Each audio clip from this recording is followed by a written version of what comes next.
Some states bury their past in dusty archives, others pave over it with concrete.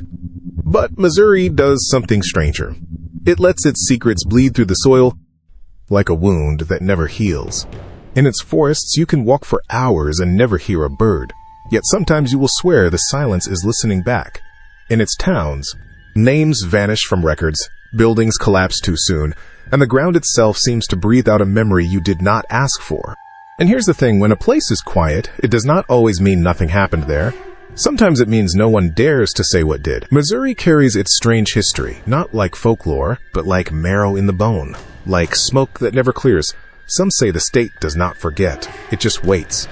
Waits until you are close enough, late enough, desperate enough to notice what has always been there.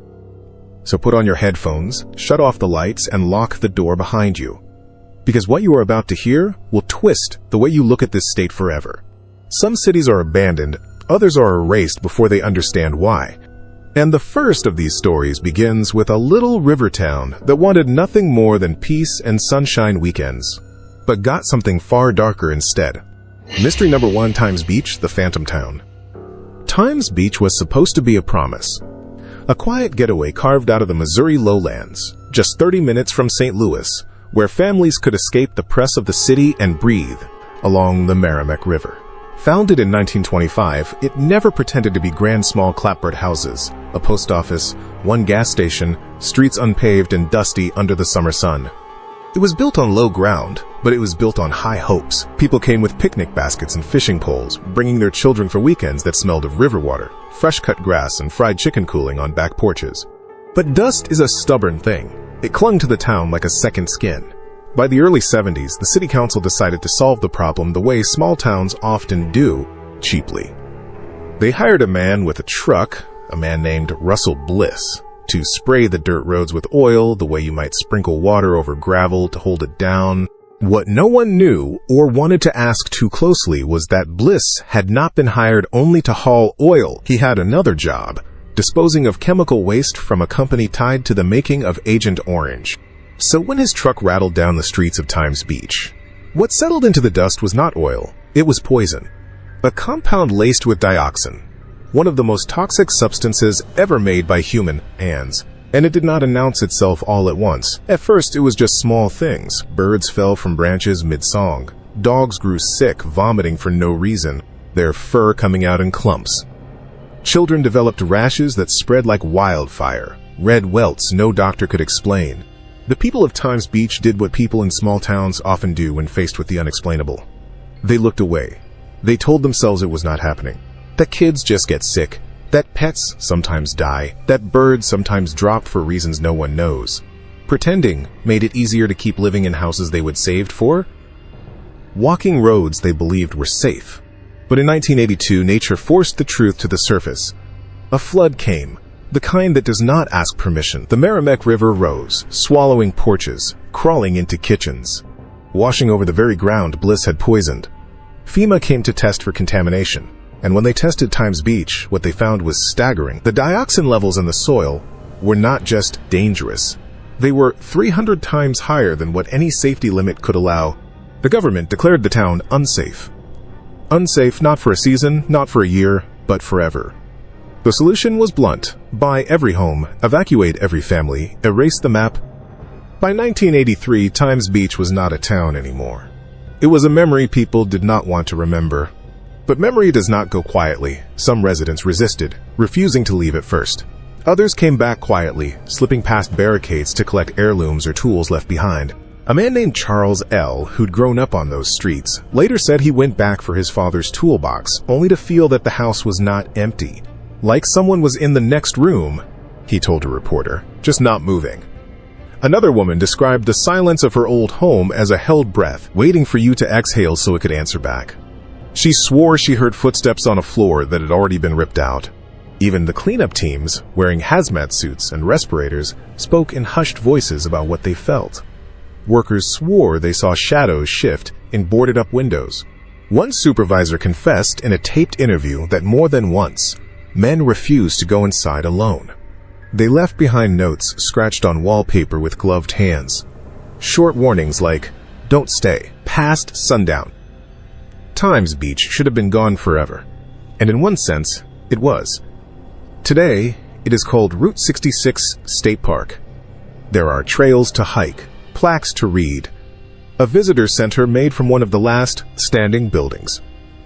Families bring their children again, this time to ride bicycles and take pictures under the old highway sign. On the surface, it is peaceful, but those who linger too long say the quiet is not right. One hiker reported her camera shutting down on its own, the files corrupted when it restarted, her audio track replaced with a hiss of whispers. Others swear they have walked with invisible company footsteps keeping pace beside them until the path turns, and then vanishing without a sound. A shape moves between the trees, white and blurred, too quick to see but always there in the corner of an eye. Visitors leave online reviews about barking dogs that no one else hears, about the sensation of warm breath against the back of their necks when they are alone. The park does not keep animals. The park does not keep anything. And then, in 1997, when most people had stopped caring, a journalist filed a Freedom of Information request. What she uncovered was worse than rumor. Not all of the waste had been removed. Some areas, the report said, were too dangerous to dig out. So they paved over them, buried them beneath asphalt trails and grass.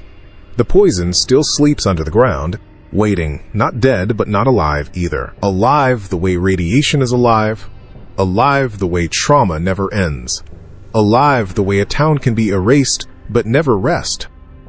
And while Times Beach lies buried under silence and memory, another Missouri story would rise up in defiance. Not a whole town this time, but a single house. A house that did not want to be forgotten. A house that did not just hold memories, it pushed back. Mystery number 2. The murder house of Cape Girardeau. On the edge of Cape Girardeau, past the hum of the old rail line and just beyond the dim spill of downtown streetlights, there once stood a house no one mentioned in daylight. It was a 2-story clapboard home, weathered gray, leaning slightly as though the land beneath it wanted to shrug it off. Locals called it cursed in whispers, though the phrase most often repeated was simpler, sharper. The house that pushed. The house's staircase was its weapon. 3 times, in 3 different years, it claimed lives. The first came in 1965. A teenage boy, sneaking through the abandoned property on a dare, was found at the bottom of the stairs. His parents swore he was athletic, strong, not the type to stumble. The coroner said his neck broke instantly, as if he had been shoved with more force than a fall could give. 12 years later, in 1977, the stairs took another. A drifter with no name, no identification, was discovered lifeless on the same landing. His death was declared accidental. But one detail never fit. The soles of his shoes had been stripped away, as if something or someone had peeled them off with care. Then, in 1983, a postal worker vanished mid-route. He was found 2 days later, sprawled at the base of the staircase. His mailbag was still strapped to his shoulder. His neck snapped clean. 3 lives, all ending in silence, all at the same place where the steps met the floor. Teenagers tested the legend, sneaking in after dark with flashlights and bravado. Most did not last long. They described noises in the empty rooms, shuffling steps overhead where the boards had already rotted through, breathing from the upstairs landing even when no one stood there. One girl swore her flashlight beam bent as she aimed it at the staircase, as though the air itself was warped. She dropped the light and fled, never going back. Police reports from the mid-'80s, quietly buried but later whispered among officers, described bruises on those who tried to descend. One line in particular stuck out. Subject claims force on chest during descent.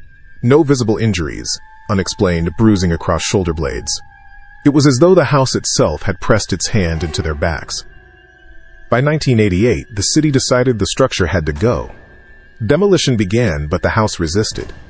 On the very first day, a worker climbing the staircase slipped and broke his leg. He swore something had grabbed his boot from behind.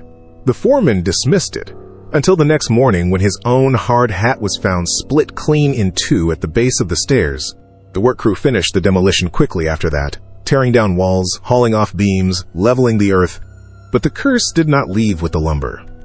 Neighbors began to complain almost immediately. Strange cold spots outside their own houses, electrical surges that fried appliances, dizziness walking past the empty lot. One woman woke each night at exactly 3:17 a.m., the estimated time of death for the postal worker, hearing the creak of wooden steps in her kitchen. But her home had no stairs.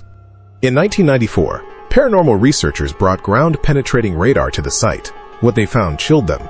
Vertical interruptions in the soil, evenly spaced like risers of a staircase, buried in the dirt as if the stairs themselves had sunk into the earth and refused to rot. A professor from Southeast Missouri State reviewed the scans and said, "We see anomalies consistent with a structure that should no longer exist. The data suggests vertical density change, possibly residual, or possibly still intact."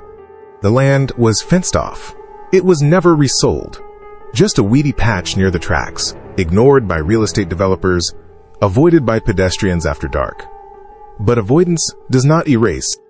In 2021, a maintenance worker clearing brush near the lot felt his boot stick hard to the ground. When he yanked it free, the tread was warped, melted into the shape of old, splintered wood. He never came back. Those who still whisper about it believe the staircase never left, that it was not tied to the house at all, that the house was just an excuse, a shell wrapped around something deeper, something anchored in the earth itself, a scar carved into the soil, repeating the same story over and over. Some say it does not push to kill, it pushes to invite a hand on the back, urging you down, to join what waits below. And while that staircase may linger, invisible but felt, Cape Girardeau bore witness to another story decades earlier. Not of wood and nails, but of metal and fire, of something falling from the sky in 1941. Something the government worked to erase before the word UFO even existed. Mystery number 3. The UFO crash of Cape Girardeau, 1941. Roswell stole the headlines. But in Missouri, 6 years earlier, something just as strange and maybe more important fell from the sky. It was the spring of 1941. America was not yet at war, but fear already lived in every newspaper, every radio broadcast. People watched the world beyond their borders burn, wondering how long it would take before the fire reached their own homes. And into that tense silence, something broke the sky over Cape Girardeau. It began with a phone call to Reverend William Huffman, a well-known pastor in town. The call was urgent, hushed, almost trembling, a crash outside the city limits, bodies on the ground. And the police wanted a man of God to deliver last rites. Huffman dressed quickly, not knowing the drive would haunt his family for generations. When he arrived, the woods glowed with unnatural light. Not firelight, not lanterns, but the harsh glare of car headlights circling a clearing. There, half buried in the soil, was something metallic and smooth, nothing like the aircraft of the day. No wings, no rivets, no markings. Just a silvery, curved body split open, steaming where it met the earth. But it was not the craft that stopped him cold. It was what lay beside it. 3 small bodies, arranged in a row by shaken police officers and volunteer firemen. He would later describe them in whispers to his family. Gray skin, large black eyes, frail limbs, heads too large for their frames. One appeared to be moving, faintly breathing, as if clinging to life. Huffman knelt. He prayed. But his hands trembled as he did, because no prayer he knew fit what he was looking at. He noticed strange markings inside the craft, symbols etched or burned into the panels, nothing like English or German or anything human. The silence among the men was heavy, broken only by the nervous scuff of boots in the dirt and the occasional muttered curse. Within hours, the military arrived. Trucks sealed off the road. Uniformed men moved in with quiet precision, too quiet, as if they had practiced this before. Witnesses were told to keep silent. Huffman never spoke of it in sermons, never put it in writing. But secrets ferment in families, and his eventually spilled. Years later, his granddaughter, Charlotte Mann, gave a televised interview. She described how her grandfather had confided in her family, breaking down as he spoke of the night. She recalled being shown an old black and white photograph, now vanished, of 2 men standing over a small alien body. She believed it had been taken at the scene before the military swept everything away. Whether the photo was destroyed by the family or confiscated, no one could say. And it did not end there. In the early 2000s, UFO researchers uncovered cassette tapes recorded by Huffman's son. On them, he described the crash with remarkable detail. The craft The bodies, the military cleanup. Those tapes circulated quietly in investigator circles, fueling the story's persistence. Skeptics dismissed it as folklore, but those who visited the supposed crash site spoke differently. The area, now near private farmland, still carries an unease. Investigators report electromagnetic anomalies, batteries draining suddenly, compasses spinning without reason. One man claimed that as he entered the clearing, every bird fell silent at once, the woods holding its breath like it had in 1941. Another swore he heard a low metallic hum rising from underground, steady as if the wreck still pulsed beneath the soil. Locals tell of headlights catching strange figures at the tree line, too tall, too still, vanishing when approached. Farmers whisper of lights hovering over their fields, gone before they can call a neighbor. The government never confirmed anything. But crucially, they never denied it either. And silence, sometimes, is the loudest answer of all. Why was not Cape Girardeau remembered the way Roswell was? Timing. In 1941, there was no Air Force, no media frenzy about flying saucers. America's attention was fixed on Europe, on the war consuming the world. Maybe the government knew distraction was its ally. Or maybe the crash taught them how to bury the truth quickly, so that by the time Roswell came, they already had the script written. Whatever the reason, Cape Girardeau left no marker, no plaque, no official recognition. Only scattered stories, fading photographs, and whispers that refused to die. Something fell there, and something was taken away. And the silence that remains does not feel empty. It feels waiting. But while Missouri's sky once rained fire and mystery, its forests still speak in their own terrifying voices. And in the Ozark Highlands, deep in the Devil's Backbone wilderness, some say the trees themselves scream to drive you out before nightfall. Mystery number 4. The Screaming Forest of Devil's Backbone. In most forests, you hear life. The chatter of birds, the buzz of insects, the rustle of deer pushing through brush. But deep in southern Missouri, in the Ozark Highlands near the town of Pomona, there is a place where life falls silent all at once. A stretch of wilderness that feels like it does not want you there. It is called the Devil's Backbone, a rugged swath of stone ridges and thick woods. On the maps, it looks ordinary enough, marked trails, campsites, streams winding through the valleys. But locals know there is a section west of the paths where the trees keep their own secret. Some call it the Pocket.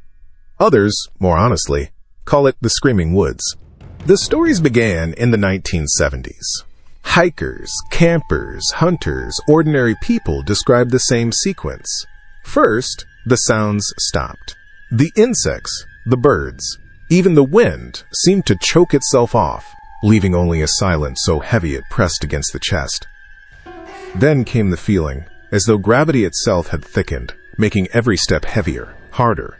And then, when the silence had lasted long enough to make your ears ring, it would break, shattered by a scream. Not an animal cry, not an echo from far away. A human scream, arriving out of nowhere, so close it felt as though someone was standing just out of sight. But when hikers called out, when they searched, there was never anyone there. In the 1980s, park rangers took the reports seriously enough to investigate. They expected to find a squatter, or maybe some unusual animal. Instead, they found nothing. No tracks, no campsites, no sign of habitation. One ranger's report included a chilling note: "The noise is not traveling, it is just arriving, like it was waiting." In 1986, they went further and overnight surveillance, microphones set up across the zone. For 3 nights, nothing. On the 4th, the silence dropped, the air thickened, and the scream came. So loud it overloaded the central mic, cracking a secondary one. The waveform was bizarre mechanical spikes mixed with organic patterns. Analysts said it looked artificial, but to every human ear present, the sound was undeniably a voice. It does not happen all year. For reasons no one has explained, the screams only come in autumn, between late September and early November, as though the woods themselves keep a calendar. Locals warn against entering after dark during those months. Hunters won't cross the line of trees, even when the deer are thickest there. One hunter in 1994 made the mistake of pushing too far.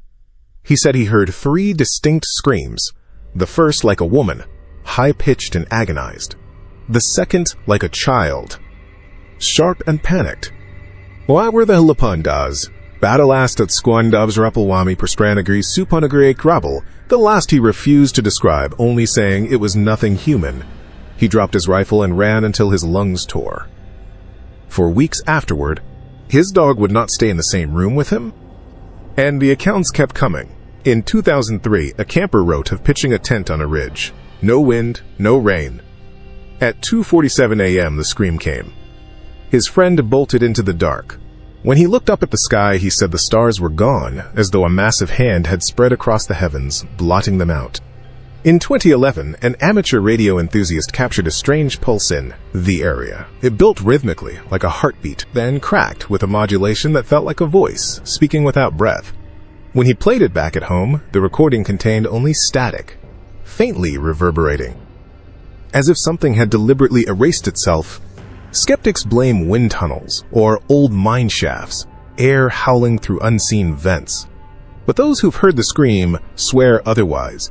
It is not carried on the wind. It does not echo. It arrives surgical, targeted, chosen. A warning, some believe, to leave. And those who do not, those who linger too long, the woods do not tell their stories. Because if most hauntings want to be seen, this one does not. It does not lure you. It does not chase you. It screams so you will run and never return. And sometimes, the most terrifying thing a place can say is not come closer. It is do not look at me at all. But not every Missouri haunting wants to drive you away. Some call you closer. Some rise again and again, refusing to stay buried. And in one of the state's oldest cemeteries, among weathered stones overlooking the Mississippi, there is a grave that does not rest where it is put. A gravestone that reappears no matter how many times it is removed. Mystery number 5. The reappearing grave at Old Lorimier Cemetery. Old Lorimier Cemetery sits on a bluff above the Mississippi River, a hilltop patch of earth, where silence feels older than the stones themselves. Some of its markers date back to the early 1800s. Their letters worn smooth, their names dissolved by rain and time. Others are nothing more than broken shards leaning into weeds. It is the kind of place where the ground seems heavier, as though every step presses down on centuries of unspoken memory. But in the early 1990s, the caretakers began to notice something that did not fit into the rhythm of age and erosion. A single gravestone kept appearing where it did not belong. Thin, white, unremarkable at first glance, except for the name carved faintly across its face. A name no one recognized. At dawn, it might be standing near the northern fence. A week later, it would be tilted on the south slope, half sunk in moss. Then it would vanish entirely, only to return again in some other corner, as though the cemetery itself kept shifting it around. The staff checked their burial registry. No such name, no matching family plot, no record the person had ever existed. They tried to move it. They hauled it onto a cart once, rolled it toward the gate. By the time they stopped for water, the stone was gone. When they checked the grounds, it was back in the same place they had lifted it from, as if mocking the effort. Visitors grew curious. Some tried taking photographs. Film cameras blurred. Digital cameras showed nothing at all where the stone should have been. Others came home to find every file corrupted, their entire memory cards unreadable. One photographer claimed her card held only a single image left intact, a warped picture of the stone, and behind it, the faint outline of a child's face. Caretakers began noticing something worse. On certain mornings, the ground around the gravestone looked freshly disturbed. Soil turned as if something had been buried or unburied. One worker swore the dirt was damp and warm, even on a frost-laced October morning, and that when he touched it, he felt a faint vibration, like the throb of a heartbeat. The stone itself sometimes leaned as if it had just been set down by unseen hands. Historians searched for a match. Eventually, a name close to the one on the stone surfaced in an old death ledger from 1874. A young girl, cause unknown, reportedly buried without church approval. Some whispered she had been placed outside consecrated ground, cast out even in death. Others suggested ritual practices, things long forgotten or deliberately erased from polite history. But the stone did not match any official record. It seemed to belong nowhere, and yet it returned everywhere. In 2012, a paranormal team from Kansas City visited the site with instruments. EMF meters spiked wildly near the stone. A thermal camera picked up heat signatures where there should have been none, and when they placed a magnet against its base, it tilted unnaturally, repelled as though the stone itself rejected touch. When the team returned a month later, the marker was gone. In its place, only a hand-shaped imprint pressed into the dirt. One investigator reported weeks of unsettling dreams after that night. Dreams of rivers swallowing graves, of soil breathing beneath his feet, of a child standing just out of reach behind a tree, her face pale and waiting. He swore her eyes followed him even after he woke. Locals began to say the stone does not mark death, it marks return. That whatever lies beneath it does not belong to the cemetery, or even this world. Some believe it is a warning, a signal to keep away. Others whisper it is a beacon, calling something back, again and again, until it is complete. And a few insist the name on the stone changes, that it takes the name of whoever last sees it. No one has ever seen the gravestone twice, not the same person, not the same way. And if a grave can reappear against our will, what does that say about the things we try to lock away, about the doors we seal, convinced they will never open again? Because in Lebanon, Missouri, there is a building that should have stayed silent. A Masonic hall closed decades ago, yet its walls remember too much. And the deeper you go inside, the more it feels like memory is not something the building keeps, it is something that keeps you. Mystery number 6, the abandoned Masonic Hall of Lebanon. In Lebanon, Missouri, just beyond the quieter streets of downtown, stands a building that looks more forgotten than abandoned. The limestone walls have dulled to a color like bone, the arched windows clouded by decades of dust, the carved wooden doors locked tight since the late 1960s. It was once a proud Masonic lodge, a place where men gathered in secrecy, their rituals hidden behind heavy curtains and closed doors. But the lodge dissolved suddenly, without explanation, and the building was sealed. No official story was ever given. And sometimes that silence is the loudest story of all. In the late 1990s, a group of urban explorers managed to slip inside. Their first impressions were of rot and dust. Benches collapsed in the atrium, chairs still arranged in a circle in meeting rooms, air thick with mildew. But the longer they stayed, the more wrong it felt. The building's layout did not match its footprint. Rooms seemed too wide, too long, as though space had bent inside. A staircase rose higher than the building's roofline should have allowed, only to end against a blank wall. One of the explorers later said, "It was like the house was fighting its own blueprints, like it wanted to be bigger than it was, but it could not decide how." At the far end of the second floor, they found a heavy wooden door. It had no knob. Instead, the wood was scorched with patterns, symbols carved and burned deep into the grain. They were not Masonic, not religious, not anything recognizable. They looked more like equations written in a fever hand, repeating, circling back on themselves. When one explorer knocked, the door knocked back. 3 sharp raps, deliberate and hollow. They fled, stumbling down the staircase that seemed taller on the way out than it had on the way up. Since then, people passing by claim the lodge is never truly dark. Some nights the windows glow faintly, as though lit from within, though the building has had no electricity for decades. A woman walking her dog in 2004 swore she heard chanting from inside. When she looked up, a pane of glass fogged, and a single fingerprint appeared from the inside. A retired contractor came forward in a radio interview in 2010. He claimed that in the early 70s, before the lodge was sealed, he was hired to reinforce the foundation.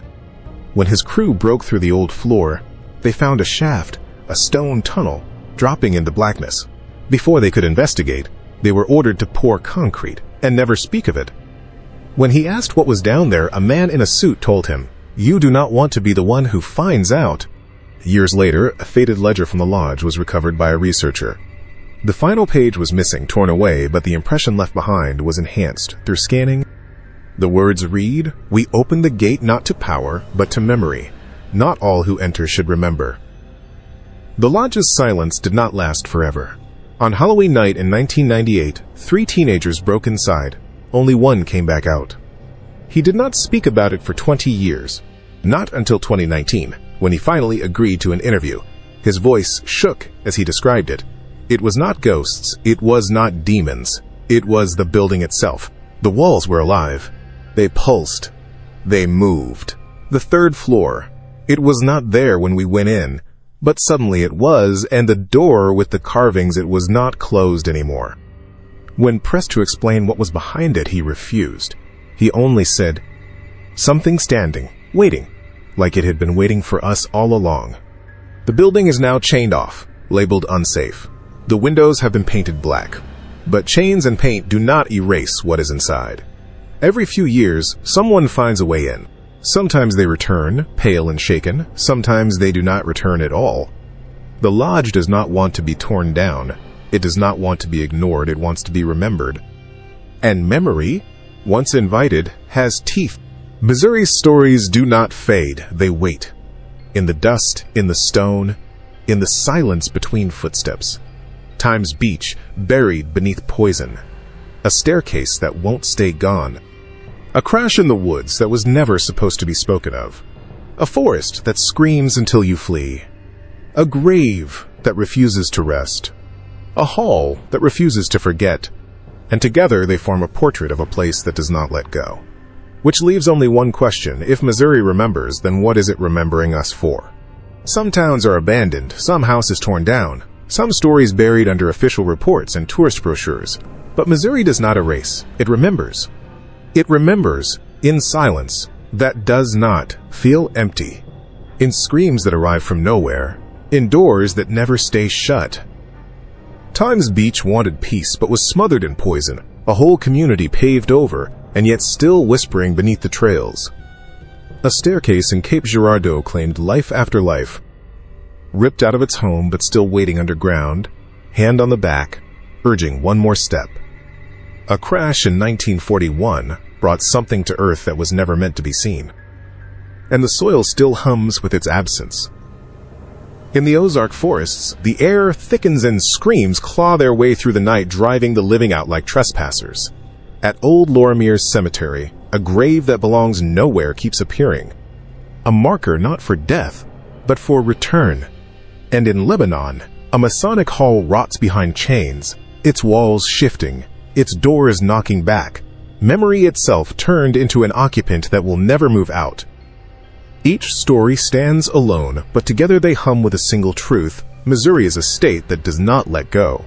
Its darkness is not in legends told around campfires. It is in the soil, in the wood, in the very layout of towns and forests and rooms. It does not chase you, not always. Sometimes it waits. Sometimes it screams. Sometimes it places a hand on your back. Sometimes it knocks from the other side of the door. And if any of these stories linger with you tonight, if you catch yourself glancing at a shadow or hearing footsteps in an empty room, it is not by accident. Missouri's mysteries do not want to be solved. They want to be seen. And once you have seen them, they do not let you leave the same. So if you made it this far, take a breath. Tap the playlist. Leave a like if you made it out. Because some places do not just haunt their own ground. They haunt whoever dares to remember them. And now, that includes you